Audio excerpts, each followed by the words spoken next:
agricultural projects. Burkina Faso is having a farming boom right now because of this great African leader. He has just made a law that any woman who has a child, her medical bills are completely eliminated. It's free to go to the doctor and have a child in Burkina Faso, in this African country, because mothers and maternal care is so important. Donald Trump, look at this man. Try to be like him. Don't be like Zelensky. Don't be a worm. Be a president like Ibrahim Traoré. The forces that are trying to overthrow Ibrahim Traoré are the same forces that keep Americans poor. We want a prosperous America, not one that is so focused on maintaining the global economic system that our own citizens live in poverty. Sisters, that will happen, but they are not bothered. After we have elected them, you will then see them sending their arrows ahead. You'll see Bill Gates come and meet your president. You'll see Tony Blair come and meet your president. You'll see Macron come and meet your president. You'll see all of them. And then they will never admit, but they'll be told, if you want money in agriculture, behave this way. If you want money in this area, behave this way. They will never tell that to the Chinese. TV on YouTube. At Salon Talk, we deliver insightful commentary and sharp analysis on political, economic, and social issues, human rights and good governance, covering Sierra Leone and the African continent. So stay informed, stay empowered, because our commitment is to credible and objective reporting, ensuring that you are always ahead with accurate information.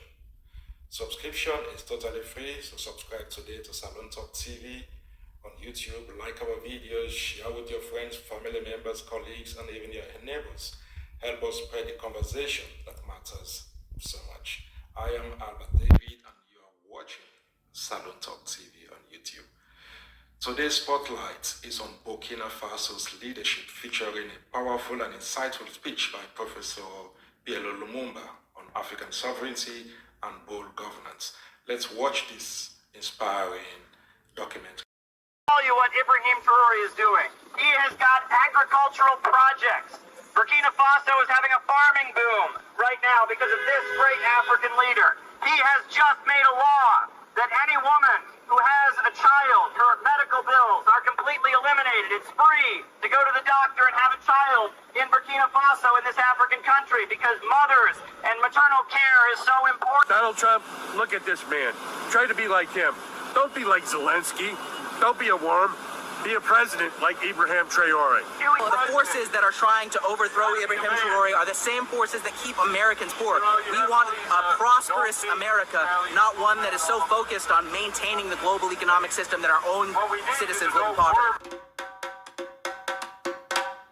In a world increasingly disillusioned by the failures of conventional leadership, Captain Ibrahim Traoré, the 37-year-old interim president of Burkina Faso, has ignited a fire of inspiration that burns brightly from the streets of Ouagadougou to the urban centers of the United States.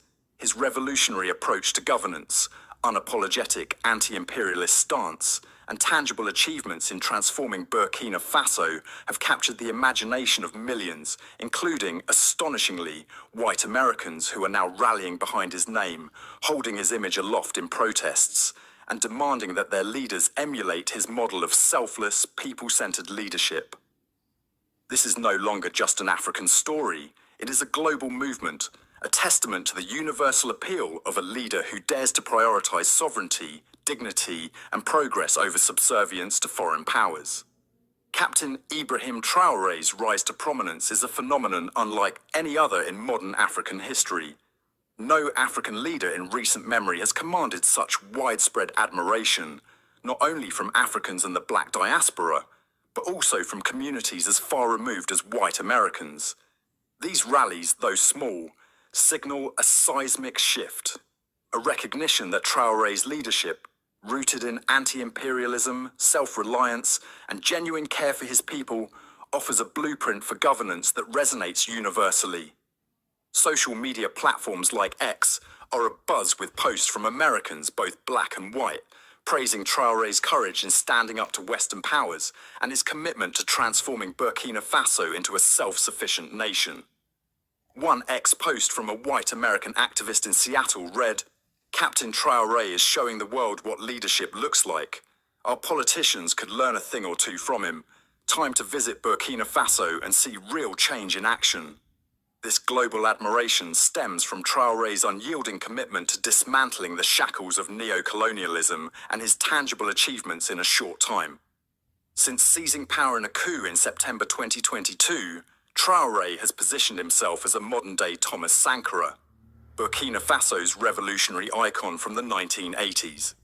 His policies, nationalizing mineral resources, rejecting Western financial aid, and forging alliances with non-Western powers like Russia, have struck a chord with those who see the global order as exploitative and unjust.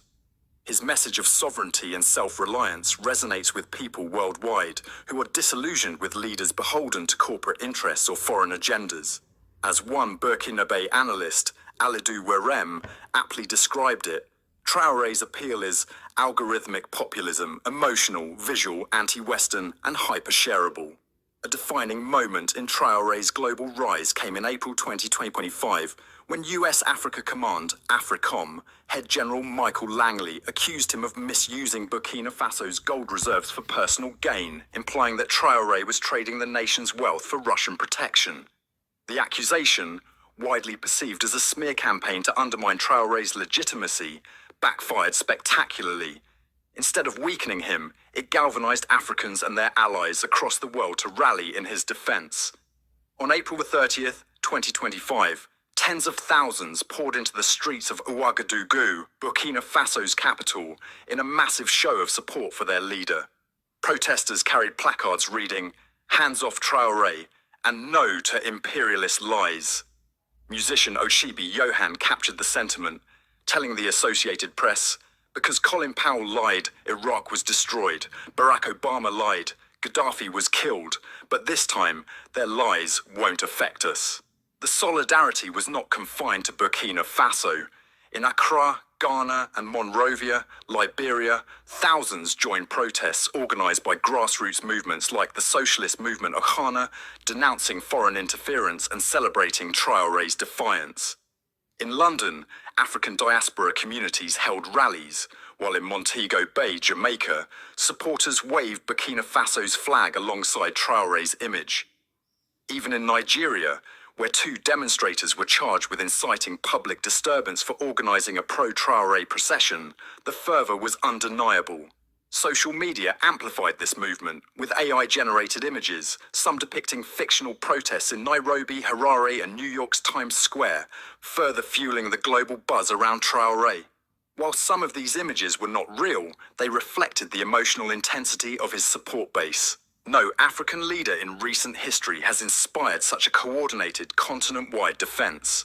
Not since the days of Kwame Nkrumah, Patrice Lumumba, or Thomas Sankara has an African figure commanded such loyalty, transcending national borders and uniting people against a perceived common enemy, Western imperialism. The Langley controversy highlighted Traoré's unique ability to galvanize not just Burkinabe but Africans globally, who see in him a leader willing to confront the powers that have historically plundered the continent's resources. Traoré's popularity and his bold reforms have come at a steep cost. Since taking power, he has faced multiple coup and assassination attempts, with over 20 reported plots against his life, some allegedly orchestrated by Western powers like the US and Britain. The most recent, uncovered in April 2025, involved current and former soldiers collaborating with terrorist leaders from Côte d'Ivoire, aiming to sow total chaos and place Burkina Faso under international supervision. The plot, which targeted the presidential palace, was foiled through intercepted communications, underscoring the constant threats Traoré faces for challenging the global status quo. These attempts are not merely internal power struggles, but are widely seen as efforts by imperialist forces to eliminate a leader who threatens their control over Africa's resources. Traoré's accusation that Western powers use terrorism as a tool to destabilize resource-rich nations like Burkina Faso resonates deeply. In a speech at the 2024 Alliance of Sahel States, AES Summit, he declared, "We are victims of our wealth. wealth that the imperialists want to take back at any cost to keep us in slavery. His alignment with Russia and Turkey, coupled with his expulsion of French troops in February 2023, has made him a target for those who fear his vision of a sovereign Africa could inspire others. When Traoré assumed power in 2022, Burkina Faso was grappling with a jihadist insurgency that had claimed thousands of lives, displaced over 2 million people, and left the state in control of only about 60% of its territory. Traoré made security his top priority, launching massive recruitment campaigns for the Volunteers for the Defense of the Homeland, VDP, a civilian militia that collaborates with the military to combat insurgents. Under his leadership, the VDP's role has been elevated, becoming a cornerstone of Burkina Faso's national defense strategy. Traoré revealed a stark reality. Western powers, particularly France, had denied Burkina Faso access to critical military equipment needed to fight terrorism.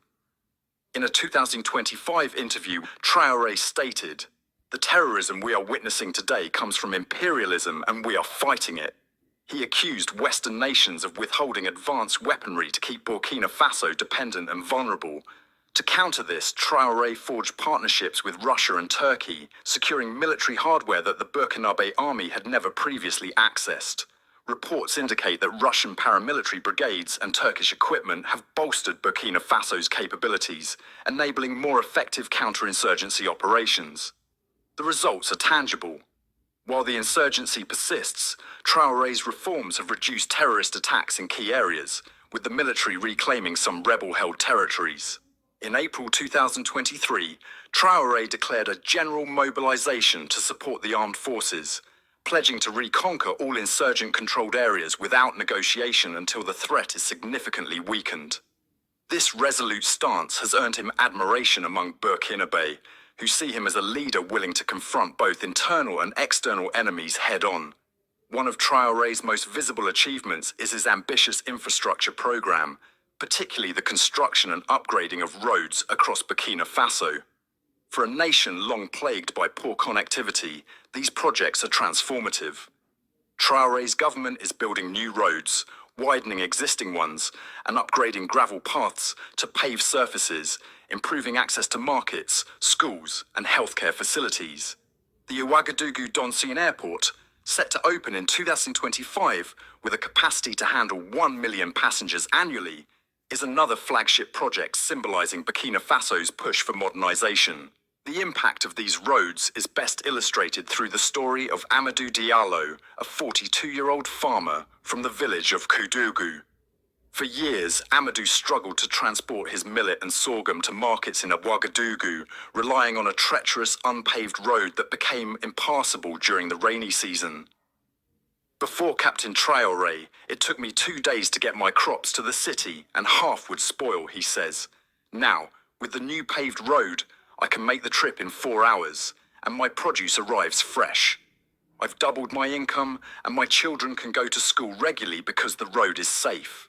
Amadou's story is one of thousands, as farmers, traders, and students benefit from improved connectivity, breathing new life into rural communities. Traoré's reforms extend to Burkina Faso's healthcare system, which he identified as a critical area of crisis upon taking power. His government has invested heavily in purchasing modern hospital equipment, upgrading facilities, and reducing medical bills to make healthcare accessible to all. These efforts are part of Traoré's broader vision to address the humanitarian crisis exacerbated by years of insurgency and neglect, which left thousands of health facilities closed in rebel-controlled areas. A powerful example is the story of Fatimata Ouedraogo, a 29-year-old mother of 3 from Bobo Dioulasso. Last year, Fatimata faced a life-threatening complication during childbirth. In the past, the local hospital lacked the equipment to perform emergency surgeries, and high costs would have forced her family into debt. Thanks to Captain Traoré's reforms, the hospital had new machines, and my surgery cost almost nothing, she recounts. I'm alive today because of him, and my baby is healthy. I pray for his safety every day. Fatimata's gratitude reflects the sentiment of many Burkinabe, who see Traoré's healthcare initiatives as a lifeline for the poor. Perhaps Traoré's most ambitious endeavour is his agricultural offensive, aimed at achieving food self-sufficiency and reducing reliance on foreign aid. His government has supplied farmers with tractors, fertilizers, and improved seeds, leading to significant increases in agricultural output. In 2023, Burkina Faso received a wheat donation from Russia to feed displaced populations, but Traoré vowed to end such dependence. "We made a promise to President Putin that we no longer wish to get supplied with wheat because we are going to produce the wheat," he said in a 2025 interview. True to his word, Burkina Faso has ramped up wheat production, with early reports indicating sufficient yields to meet local demand. Traoré's agricultural reforms also include the establishment of processing plants, such as the Fasokosam dairy factory and tomato processing facilities, to add value to local produce. His government has nationalized rural land to prevent foreign land grabbing and speculation, ensuring that Burkinabe farmers retain control over their resources. The National Support Center for Artisanal Cotton Processing further supports local industries, creating jobs and boosting the economy. These measures have contributed to consistent GDP growth of 4–6%, lifting millions out of poverty and instilling hope in a nation long plagued by food insecurity. Traoré's boldest economic reforms center on Burkina Faso's mineral wealth, particularly its gold reserves.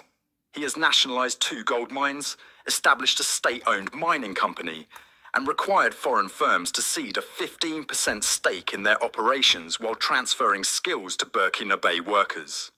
In a historic move, Traoré stopped exporting unrefined gold to Europe, inaugurating a national gold refinery capable of processing 150 tons annually. For the first time, Burkina Faso is building national gold reserves, a move Traoré defended against US accusations of misuse, stating, "Burkina Faso has accumulated gold reserves in its treasury for the first time." These policies have rattled Western mining companies, with firms like Australia's Sarama Resources launching arbitration proceedings after losing exploration licenses. Yet, they have empowered Burkinabe citizens who see Traoré as a leader reclaiming their country's wealth from foreign exploitation. Traoré's reforms have not gone unnoticed by his people. In Burkina Faso, citizens have repeatedly taken to the streets to defend him against coup attempts and foreign criticism. The April 2025 rally in Ouagadougou, sparked by General Langley's accusations, saw tens of thousands chanting, "Traoré is our leader," and "No to imperialism." Similar demonstrations have occurred after each reported coup attempt, with Burkinabe citizens forming human shields around key government buildings to protect their president. These displays of loyalty reflect Traoré's deep connection with his people, who view him as a defender of their dignity and aspirations. Traoré's decision to forego the presidential salary, opting instead for his modest captain's earnings, has further endeared him to the public. His populist measures, such as reducing ministerial salaries by 30% and increasing civil servant wages by 50%, have cemented his image as a leader who prioritizes the masses over the elite. Symbolic acts, like replacing colonial-era legal attire with traditional Burkinabe fabrics and renaming Ouagadougou's Boulevard Général Charles de Gaulle to Boulevard Thomas Sankara, resonate with a population hungry for pride and identity. Captain Ibrahim Traoré's rise is a testament to the power of visionary leadership in a world weary of exploitation and empty promises. His ability to inspire not only Africans, but people worldwide, including white Americans who see in him a model of integrity, marks him as a singular figure in global politics. No African leader has ever commanded such widespread cross-continental support, from the streets of Ouagadougou to the digital spaces of X, where his name trends alongside calls for sovereignty and self-reliance. Yet, his path is fraught with danger. The assassination attempts, fueled by his defiance of Western powers and his alignment with Russia, underscore the high stakes of his revolution. By equipping his army, building roads, transforming healthcare, and revolutionizing agriculture, Traoré is proving that Africa can chart its own course. The stories of Amadou Diallo and Fatimata Ouagadougou are but glimpses of the hope he has ignited in Burkina Faso. As he continues to nationalize resources, reject foreign aid, and inspire a generation, Traoré stands as a symbol of what leadership should be, not just for Africa, but for the world. Burkina Faso, this impoverished African country, they have such a government right now. They've got a builder, a man who believes that human beings are the source of real wealth in the world. And he is investing in his people, and they are raising up the population, raising up the life expectancy, raising up the living standards, raising up education, raising up healthcare, raising up access to a decent life. That's the kind of government we need here, a government of action that fights for We'll have our ministers. That will happen, but they are not bothered. After we have elected them, you'll then see them sending their arrows ahead. You'll see Bill Gates come and meet your president. You'll see Tony Blair come and meet your president. You'll see Macron come and meet your president. You'll see all of them. And then they will never admit, but they'll be told, if you want money in agriculture, behave this way. If you want money in this area, behave this way. They will never tell that to the Chinese. They will never tell that to the Indians. They will never tell that to the Vietnamese. They will never tell that to the Koreans. But in Africa, they tell us. That is why, as I speak to you now, under this new scramble, the IMF and the World Bank are back, telling you who to hire in your universities, what to sell and what not to sell. It is a sad situation. So today, as I look at Africa in that new scramble, the Chinese are here. I hope that this institution was not built by the Chinese.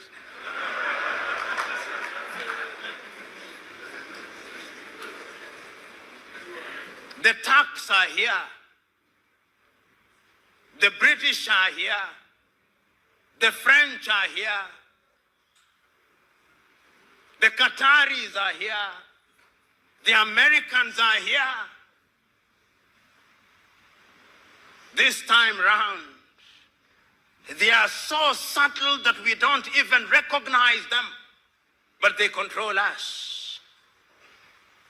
What are we going to do about it? In order to develop, we must do something.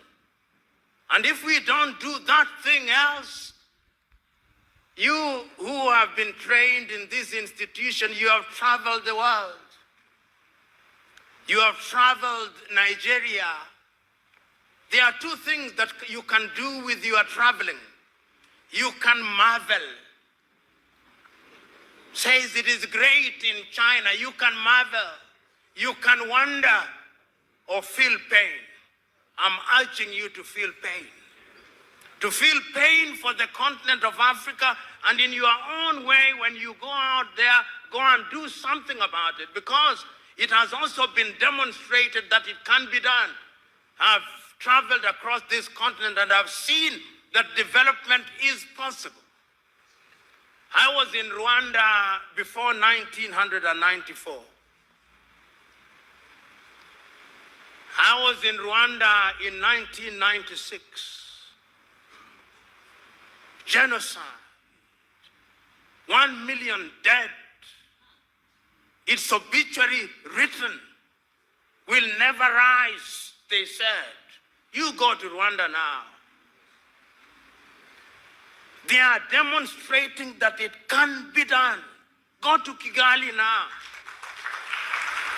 See what they are doing in the health sector in their own small way. See how they are collaborating in the area of mobile telephony in their own small way. It can be done. I've been to Botswana and I've seen what they are doing in their own small way. I've been to Mauritius, see what they are doing in their own small way. And they do not have the resources that other countries have. They do not have the resources that the Democratic Republic of Congo has.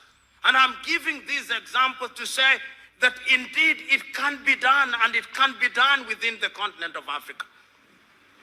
So what we must do is to begin to pull together. You know,